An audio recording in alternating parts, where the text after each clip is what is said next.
नमस्कार, मेरा नाम संदीप और आज मैं बात जीडीपी की करूंगा। इस शब्द को अक्सर आपने न्यूज़ चैनल पर सुना होगा, अखबारों में पढ़ा होगा, लेकिन हो सकता है आपको इसका मतलब ना पता हो कि जीडीपी क्या है।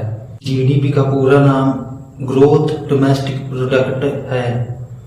किसी भी देश की जीडीपी 3 चीजों के उत्पादन के आधार पर मापी जाती है।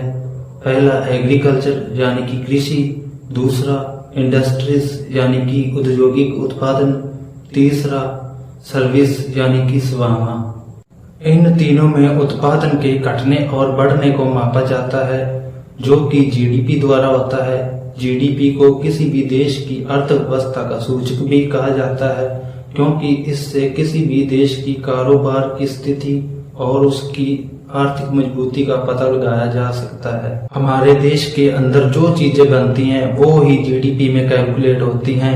अगर कोई वस्तु विदेश में बनती है और भारत में आकर बिकती है तो उसकी गिनती जीडीपी में नहीं होगी।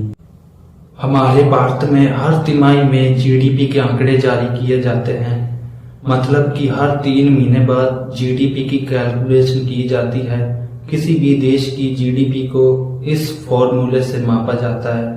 किसी भी देश की आर्थिक स्थिति जानने के लिए जीडीपी एक बेहतरीन उपाय है, क्योंकि सभी देश अपनी अपनी जीडीपी के आंकड़े जारी करते हैं। इससे पता चलता है कि कौन सा देश विकास कर रहा है।